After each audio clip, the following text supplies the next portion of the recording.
ಜಾತಿ ನಿಂದನೆ ಕೊಲೆ ಪ್ರಕರಣದ ಆರೋಪಿಗಳನ್ನು ಬಂಧಿಸುವಂತೆ ಆಗ್ರಹಿಸಿ ಪ್ರತಿಭಟನೆ. ಡಿಸೆಂಬರ್ 5ರಂದು ಸಮುದಾಯದ ದಶವಂತ್ ಕೊಲೆ ಆರೋಪಿಗಳನ್ನು ಬಂಧಿಸುವಂತೆ ಆಗ್ರಹಿಸಿ ಭೀಮ್ ಆರ್ಮಿ ದಲಿತ ಪ್ರಗತಿಪರ ಸಂಘಟನೆಗಳ ನೇತೃತ್ವದಲ್ಲಿ ಜಿಲ್ಲಾ ಪೊಲೀಸ್ ವರಿಷ್ಠಾಧಿಕಾರಿಗಳ ರಾಯಚೂರು ಕಚೇರಿಯ ಮುಂಭಾಗದಲ್ಲಿ ಪ್ರತಿಭಟನೆ ನಡೆಯಿತು.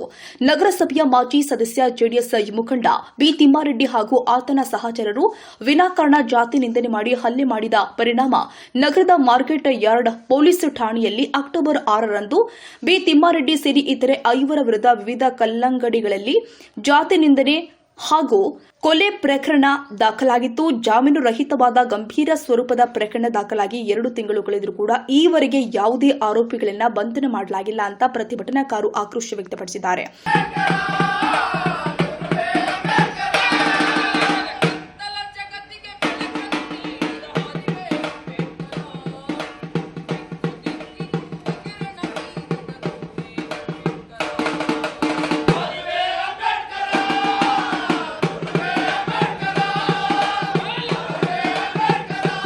ನ್ಯಾಯಕ್ಕಾಗಿ ಆಗ್ರಹಿಸಿ ಸುದ್ದಿಗೋಷ್ಠಿ ಮಾಡಿ ಸಂಘಟನೆಯ ಮುಖಂಡರಿಗೂ ಈ ಕೊಲೆ ಪ್ರಕರಣದ ಪ್ರಮುಖ ಆರೋಪಿ ಬೆದರಿಕೆ ಹಾಕಿದ್ದಾನೆ. ಈ ಆರೋಪಿಗಳ ವಿರುದ್ಧ ಈ ಮೊದಲು ಕೂಡ ಪ್ರಕರಣ ದಾಖಲಾಗಿರುತ್ತೆ. ಈ ಆರೋಪಿಗಳ ವಿರುದ್ಧ ಮಾರ್ಕೆಟ್ ಯಾರ್ಡ್ ಪೊಲೀಸ್ ಠಾಣೆಯಲ್ಲಿ 4-5 ಪ್ರಕರಣಗಳು ಕೂಡ ದಾಖಲಾಗಿದೆ. ಕೆಲವರ ಮೇಲೆ ಗೂಂಡಾ ಪ್ರಕರಣ ಕೂಡ ದಾಖಲಾಗಿದೆ. ಈ ಆರೋಪಿಗಳು ನ್ಯಾಯಾಲಯದಲ್ಲಿ ಸಲ್ಲಿಸಿದ ನಿರೀಕ್ಷಣಾ ಜಾಮೀನು ಅರ್ಜಿಯೂ ಕೂಡ ತಿರಸ್ಕೃತಗೊಂಡಿದೆ. ಪ್ರಕರಣ ದಾಖಲಾಗಿ 2 ತಿಂಗಳು ಕಳೆದರೂ ನಿರೀಕ್ಷಣಾ ಜಾಮೀನು ಅರ್ಜಿ ತಿರಸ್ಕೃತಗೊಂಡು 15 ದಿನಗಳು ಗತಿಸಿದ್ರೂ ಕೂಡ ಇಲ್ಲಿಯ ತನಕ ಆರೋಪಿಗಳನ್ನ ಬಂಧಿಸುವಲ್ಲಿ ಪೊಲೀಸರು ಸಂಪೂರ್ಣವಾಗಿ ವಿಫಲರಾಗಿದ್ದಾರೆ ಅಂತ ಪ್ರತಿಭಟನಾಕಾರರು ಆರೋಪಿಸಿದ್ದಾರೆ. ಕೂಡಲೇ ಕೊಲೆ ಪ್ರಕರಣದ ಆರೋಪಿಗಳನ್ನ ಬಂಧಿಸಿ ಅವರ ವಿರುದ್ಧ ಸೂಕ್ತ ಕಾನೂನು ಕ್ರಮ ಕೈಗೊಳ್ಳಬೇಕು. ಕೊಲೆಯಾದ ಸಂತ್ರಸ್ತ ಕುಟುಂಬಕ್ಕೆ ಸೂಕ್ತ ರಕ್ಷಣೆ ಮತ್ತು ಅಗತ್ಯ ನೆರವು ಕೊಡಬೇಕು. ನಿರ್ಲಕ್ಷ್ಯ ವಹಿಸಿದ್ರೆ ಬೃಹತ್ ಪ್ರತಿಭಟನೆಯ ಹಮ್ಮಿಕೊಳ್ಳಲಾಗಿದೆ ಅಂತ ಎಚ್ಚರಿಕೆ ಕೊಟ್ಟಿದ್ದಾರೆ.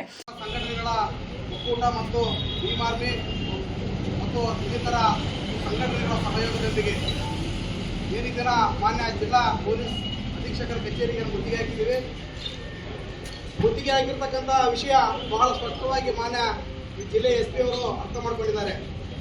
ಕಳೆದ 2-3 ತಿಂಗಳ ಹಿಂದೆ ನಮ್ಮ ದಲಿತ ಯುವಕ ಮಾದಿಗ ಜಾತಿಗೆ ಸಂಬಂಧಪಟ್ಟಿರ್ತಕ್ಕಂಥ ದಶವಂತ ಎನ್ನುವಂಥ ಯುವಕ, ಇದೇ ನಮ್ಮ ರಾಯಚೂರು ನಗರ ವ್ಯಾಪ್ತಿಗೆ ಒಳಪಡ್ತಕ್ಕಂಥ ದಶವಂತ ಎನ್ನುವಂಥ ಯುವಕ LBS ನಗರ ಸಮೀಪ ಅಸುಪಾಸನಲ್ಲಿ ಅವರ ಏನೋ ವೈಯಕ್ತಿಕ ಕಾರ್ಯಕ್ಕೆ ಹೋದಾಗ ಆ ಏರಿಯಾದ ಆ ಬಡಾವಣೆಯ ಕುಖ್ಯಾತ ರೌಡಿ ಈಗಾಗಲೇ ಪೊಲೀಸ್ ಇಲಾಖೆಯಲ್ಲಿ ಸರಿಸುಮಾರು 4-5 ಪ್ರಕರಣಗಳನ್ನು ದಾಖಲಾಗಿ ಈಗಾಗಲೇ ಅವರ ಕುಟುಂಬದ ಮೇಲೆ ಮತ್ತು ಅವರ ಸಹಚರರ ಮೇಲೆ ಈಗಾಗಲೇ ರೌಡಿ ಶೀಟ್ ಕೂಡ ಓಪನ್ ಆಗಿದೆ.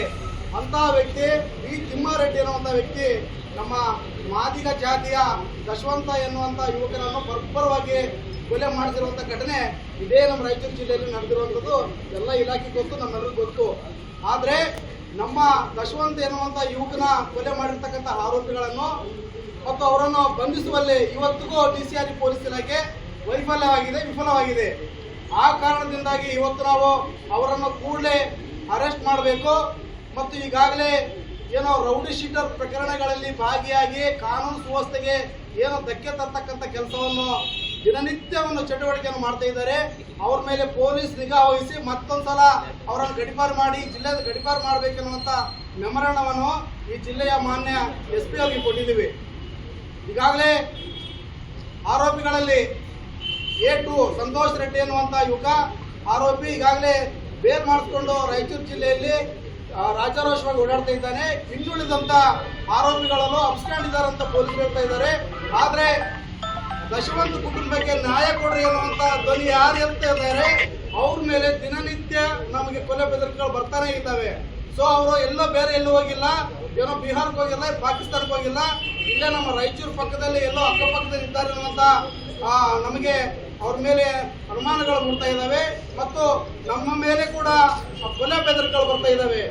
ಈ ಒಂದು ಪ್ರಕರಣವನ್ನು ಮುನ್ನೆಲೆಗೆ ತಂದುಕೊಂಡು ಪ್ರೆಸ್ ಮೀಟ್ ಮಾಡಿ ಸರ್ಕಾರಕ್ಕೆ ಮತ್ತು ಇಲಾಖೆಗೆ ಏನೋ ಎಚ್ಚರಿಕೆಯನ್ನು ಕೊಟ್ಟಿದ್ರು ನಮ್ಮ ಸಹೋದರ ಭೀಮ್ ಆರ್ಮಿ ಸಹೋದರ ಪ್ರವೀಣ್. ಇನ್ನು ಪ್ರತಿಭಟನೆಯಲ್ಲಿ ವಕೀಲರು ಆದ ಶಿವಕುಮಾರ್ ಮ್ಯಾಗಳಮನಿ, ಭೀಮ್ ಆರ್ಮಿ ಜಿಲ್ಲಾಧ್ಯಕ್ಷ ಪ್ರವೀಣ್ ಕುಮಾರ್, LV ಸುರೇಶ್, ದಲಿತ ಸಂಘರ್ಷ ಸಮಿತಿ ಸಂಚಾಲಕರು ಆದ S ನರಸಿಂಹಲು, ಮುಖಂಡರು ಆದ ಹನುಮೇಶ್ ಆರೋಲಿ, ರಂಜಿತ್ ದಂಡೋರ, ಧೂಳಯ್ಯ ಗೊಂಜಳ್ಳಿ, ಹನುಮೇಶ್ ಬೇರಿ, ಶಾಂತಕುಮಾರ್, ಜಯರಾಜ್ ಭಂಡಾರಿ, ಪ್ರಸಾದ್, ಅನಿಲ ಕುಮಾರ್ ನೀಲಕಂಠ, ರಾಜು, ಸುರೇಶ್, ಚಿದಾನಂದ, ಅಲಿ ಸೇರಿ ಮತ್ತಿತರರು ಉಪಸ್ಥಿತರಿದ್ದರು.